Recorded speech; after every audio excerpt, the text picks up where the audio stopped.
Hi guys, be the bull welcomes you again. RBZ jewellers limited का IPO आने वाला है, तो उसके बारे में बात करेंगे। उससे पहले थोड़ी सी फिर से एक बार बताना चाहूँगा, इतने दिन मैं वीडियो नहीं बना रहा था क्योंकि मैं बहुत ज़्यादा बीमार था। अभी थोड़ा ठीक हूँ। तो चलिए, तो IPO डिटेल्स देख लेते हैं। RBZ ज्वेलरीज लिमिटेड का जो IPO डेट है वो 19 दिसंबर 2023 से लेकर 21 दिसंबर 2023 तक है। फेस वैल्यू 10 रुपये पर शेयर। प्राइस बैंड 95 रुपये से लेकर 100 रुपये पर शेयर है। लॉट साइज 150 शेयर्स का है। Total issue size 1 crore shares है। करीब टोटल 100 करोड़ रुपए कंपनी जुटाएगी इस टोटल इशू साइज से, और सारे के सारे फ्रेश इश्यूज़ के माध्यम से आएंगे। मतलब 1 करोड़ शेयर्स 100 करोड़ रुपए कंपनी जुटाएगी, जिसका बेसिस ऑफ अलॉटमेंट 22 दिसंबर 2023 को होगा। तो इन केस अगर आपने IPO में अप्लाई किया होगा तो और आपका IPO नहीं लगता है तो रिफ़ंड की इन्फॉर्मेशन आपको 26 दिसंबर 2023 को मिल जाएगी। और अगर आपका IPO लग जाता है तो शेयर्स आपके डीमेट अकाउंट में क्रेडिट हो जाएंगे, वो 26 दिसंबर 2023 को ही है। तो यहाँ पर नोट करना कि रिफ़ंड की इन्फॉर्मेशन और शेयर्स जो है वो क्रेडिट हो जाएंगे, दोनों डेट सेम है, मतलब 26 दिसंबर 2023 है। लिस्टिंग डेट 27 दिसंबर 2023 है। Cut off time for UPI mandate confirmation शाम को 5 बजे 21 दिसंबर 2023 है। Issue type book built issue IPO। Listing BSE NSE, मतलब मेन बोर्ड IPO है गाइज ये, और जिसकी share holding pre issue 3 crore और share holding post issue 4 crore है गाइज। और रिजर्वेशन की बात करें तो QIB shares offered not more than 50% of the net issue है। Retail shares offered not less than 35% of the net issue है। NII HNI shares offered not less than 15% of the net issue है। सो अब retail category में हो तो minimum एक lot के लिए तो अप्लाई करना ही है। 150 शेयर्स आएंगे, 15,000 रुपये आपको जमा करने पड़ेंगे।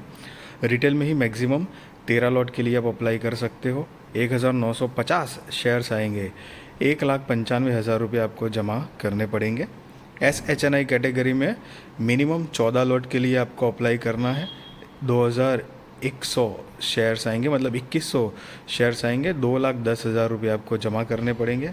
SHNI कैटेगरी में ही मैक्सिमम 66 लॉट के लिए आप अप्लाई कर सकते हो, जिसमें 9,900 शेयर्स आएंगी और 9,90,000 रुपये आपको जमा करने पड़ेंगे। BHNI कैटेगरी में मिनिमम 67 लॉट के लिए आपको अप्लाई करना है, जिसमें 10,050 शेयर्स आएंगे और 10,05,000 रुपये आपको जमा करने पड़ेंगे गाइस। अब अगर प्रमोटर्स की बात करें तो राजेंद्र कांतिलाल जवेरी और Harit Rajendra Kumar Javeri are the companies promoters, जिनकी शेयर होल्डिंग प्री इशू 100% है और शेयर होल्डिंग पोस्ट इशू 75% है। मतलब अभी सारा का सारा जो स्टेक है, माल जो है, वो उन्हीं के पास है, और आफ्टर IPO उनकी होल्डिंग स्ट्रेट 75% की हो जाएगी। अब कंपनी के बिज़नेस के बारे में अगर ब्रीफ आइडिया ले guys, I am really sorry, ये जो थोड़ा सा ब्लैक पैच अगर मतलब ग्लिच आपको अगर साइड में दिख रहा है उसके लिए। कंपनी के बिज़नेस के बारे में अगर ब्रीफ आइडिया ले तो 2008 से इनकॉर्पोरेटेड है। RBZ jewelleries limited is an India based gold jewellery manufacturer specializing in the creation of antique designs. The company designs and manufactures a wide range of antique gold jewelry consisting of jadao, meena, kundan work and sells it on wholesale and retail basis.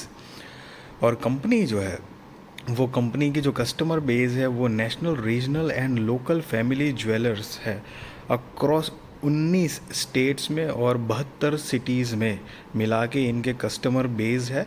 और company का जो showroom है under the brand name Harit Javeri and is a leading player in Ahmedabad. तो अहमदाबाद में leading player है RBZ jewelleries, और हरित जवेरी के नाम से जाना जा रहा है। उनकी जो manufacturing facility has permitted capacity of 250 artisans and employ जो है वो 185 सेल्स पर्सनल है उनके पास। और ये कंपनी जो मैन्युफैक्चरिंग फैसिलिटी है तो अहमदाबाद में है, जो कि गुजरात में आया हुआ है। और तो मतलब बेसिकली ये जो कंपनी है वो गोल्ड मैन्युफैक्चरिंग और कंपनी है, और गोल्ड मैन्युफैक्चरिंग मतलब गोल्ड से बनती ज्वेलरी बनाती है। और अहमदाबाद बेस्ड कंपनी है गाइस, और गोल्ड के रिलेटेड कंपनी का काम है। और साथ ही साथ में जो कंपनी के major customers by volume in FY23 are titan company, Malabar gold private limited, Joyalukkas India limited, Senco gold limited, Hazoorilal jewellery private limited and others. तो ये कुछ कंपनी के मेजर क्लाइंट बेस है। तो इनको भी अगर कोई मतलब स्पेसिफिक ज्वेलरी डिज़ाइन करवानी है तो इनके पास कॉन्ट्रैक्ट बेस पे ये मतलब जो बड़ी कंपनी है जैसे कि टाइटन है, मलाबार गोल्ड है, मतलब जो दूसरी भी कंपनी है तो वो इनको काम देते होंगे कॉन्ट्रैक्ट बेसिस पे, और ये बना के इनको दे देती होंगी उनकी जो भी टर्म्स एंड कंडीशंस के आधार के ऊपर। तो बेसिकली मोटा मोटी कंपनी का गोल्ड ज्वेलरी बिजनेस का मतलब ज्वेलरी का बिजनेस है। और साथ ही साथ में अगर कंपनी के फाइनेंशियल्स की बात करें तो यहाँ पर 31 मार्च 2021, 22, 23 और 30 सितंबर 2023 के फाइनेंशियल्स दिए गए हैं। और ये सारे के सारे फिगर्स जो है वो इन करोड़ में है गाइस। और रिसेंट लेटेस्ट वाले हम फाइनेंशियल्स देखने वाले हैं। तो 30 सितंबर 2023 के अकॉर्डिंग कंपनी की जो टोटल असेट है वो 234 करोड़ रुपए के आसपास है, रेवेन्यू 125 करोड़ रुपए के आसपास है, प्रॉफिट आफ्टर टैक्स 12 करोड़ रुपए के आसपास, नेटवर्थ 104 करोड़ रुपए के आसपास, रिजर्व्स एंड सरप्लस 74 करोड़ रुपए के आसपास, और टोटल बोरोइंग्स 101 करोड़ रुपए के आसपास है। आप यहाँ पर नीचे पढ़ सकते हैं अमाउंट इन करोड़, जो कि मैंने आपको पहले बताया कि सारे फिगर्स जो है वो इन करोड़ में ही हैं गाइस। और साथ में मैं एक बात बताना चाहूँगा कि गाइस मैं आपको कोई बाय और सेल रिकमेंडेशन नहीं दे रहा हूँ, ना ही मैं आपको ये बता रहा हूँ कि आप IPO में अप्लाई करो या ना करो। That is completely depend on your like risk research और आपके फाइनेंशियल एडवाइज़र को पूछ कर करना। तो गाइस चलिए कंपनी के कुछ की परफॉर्मेंस इंडिकेटर देख लेते हैं। I am really sorry guys, ये जो ब्लैक ग्लिच आ रहा है उसके लिए प्लीज़ बेयर विद दिस।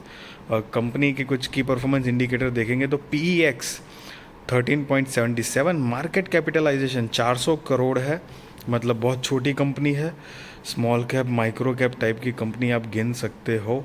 और ROE जो है 27.49%, ROCE 27.49%, डेट टू इक्विटी 1.02 है, EPS 7.44 है, RONW 20.08% है। और कंपनी का मतलब ये जो IPO लाने की वजह मतलब ऑब्जेक्ट ऑफ इश्यू अगर देखा जाए तो दो मेजर रीज़न यहाँ पर दिए गए हैं। तो कि funding working capital requirements of the company, और दूसरा general corporate purpose. So guys ये कुछ कंपनी ने रीजंस दिए हुए हैं। और मैं ये बात ज़रूर बताना चाहूँगा कि एक तरह से बहुत सारे पिछले कुछ IPO है जो काफ़ी सक्सेसफुल IPO रहे हैं। एक तरह से IPO की सीज़न जैसा लग गया है, बहुत सारे IPO बैक टू बैक आ रहे हैं। और so be responsible trader, be responsible investor. Company को आप अपनी तरफ से भी बहुत बढ़िया से जांच पड़ताल करना, और आपका पर्पस बेसिकली जो है वो क्लियर रखना कि आपको IPO भरना है। तो आपको अगर आप चाहते हो तो क्या आपका पर्पस सिर्फ लिस्टिंग गेन लेना है, या फिर आप सच में इन्वेस्टिंग वैल्यू के हिसाब से लॉन्ग टर्म कंपनी के साथ जुड़ना चाहते हो, क्या है उस हिसाब से बाइफरकेट करके आप डिसीज़न ले सकते हो guys. But B responsible trader, be responsible investor. अगर ये मेरी वीडियो अच्छी लगी तो ज़रूर लाइक करिए, शेयर करिए, सब्सक्राइब करिए, आपके सारे कॉन्टैक्ट के साथ भी मेरी चैनल और मेरी वीडियो शेयर करिए ताकि उनकी भी स्टॉक मार्केट की जर्नी और भी ज़्यादा कॉन्फिडेंट, सक्सेसफुल और अवेयर हो पाए गाइस। एंड प्लीज़ मेरी वीडियो को सपोर्ट करिए, लाइक करिए, और प्लीज़ और सब्सक्राइब करवाइए लोगों से। Thank you so much guys.